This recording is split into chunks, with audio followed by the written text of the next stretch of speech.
కుటుంబానికి గరిష్టంగా 2 లక్షల వరకు రుణమాఫీ, అలాగని బంగారం తాకట్టు రుణాలు మాఫీ పరిధిలోకి రావు.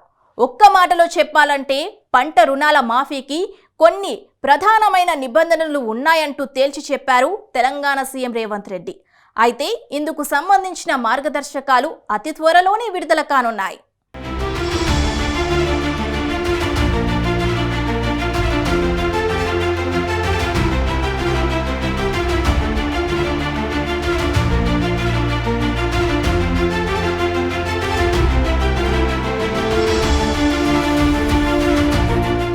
తెలంగాణలో పంట రుణాల మాఫీకి సంబంధించి నిబంధనలు ఎలా ఉండబోతున్నాయి?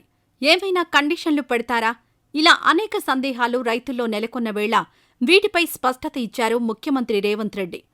ఒక్కో కుటుంబానికి గరిష్టంగా 2 లక్షల రూపాయల వరకు మాత్రమే రుణమాఫీ చేస్తామన్నారు.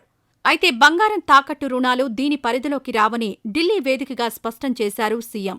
మా మంత్రివర్గం మొత్తం ఇక్కడ ఉండి సంబంధిత శాఖ కేంద్ర మంత్రులను కలిసి రాజకీయాలు ఎన్నికలు అయిపోయినాయి, ఇప్పుడు అభివృద్ధి ధ్యేయంగా ఈరోజు ప్రతి శాఖకు సంబంధించిన మంత్రులు ఇక్కడ వచ్చి కూర్చొని కేంద్రంలో బీజేపీ వాళ్ళు కూడా మంత్రుల అపాయింట్మెంట్స్ తీసుకోలే, మేము వచ్చి అపాయింట్మెంట్స్ తీసుకొని మేము కార్యాచరణ మొత్తం తీసుకొని ముందుకు వెళ్తున్నాము.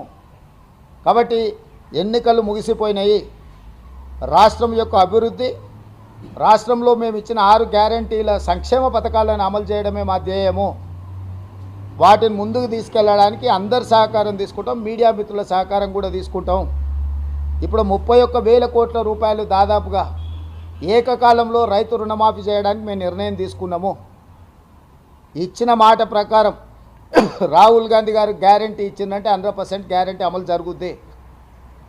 ఆనాడు 2004లో సోనియా గాంధీ గారు కరీంనగర్లో తెలంగాణ ఇస్తానన్న గ్యారంటీ ఇచ్చింది. ఎన్ని ఒడిదుడుకులు ఎదుర్కొన్నా సోనియా గాంధీ గారు తెలంగాణ ఇచ్చిండ్రు. మే 6, 2022 రాహుల్ గాంధీ గారు రైతు రుణమాఫీ చేస్తానన్న గ్యారంటీ వరంగల్లో ఇచ్చిండు రైతు డిక్లరేషన్లో. ఈ గ్యారంటీలను అమలు చేయడానికి మేము అహర్నిశలు కష్టపడుతున్నాము. రాష్ట్ర స్థాయి బ్యాంకర్ల కమిటీ మార్గదర్శకాల ప్రకారం తీసుకున్న పంట రుణాలు మాత్రమే మాఫీ అవుతాయన్నారు ముఖ్యమంత్రి. పంట రుణమాఫీకి రేషన్ కార్డు ఆధారంగా కుటుంబ నిర్ధారణ చేస్తామన్న ఆయన పట్టాదారు పాస్ పుస్తకాల ఆధారంగా పంట రుణాలను లెక్కిస్తామని ప్రకటించారు.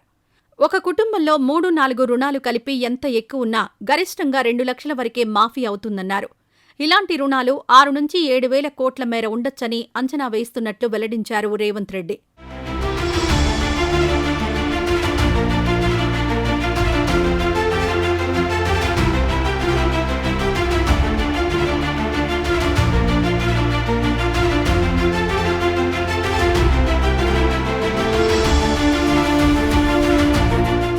ఇక రైతు రుణమాఫీకి సంబంధించిన పూర్తి మార్గదర్శకాలు అతి త్వరలోనే విడుదల చేస్తామన్నారు ముఖ్యమంత్రి.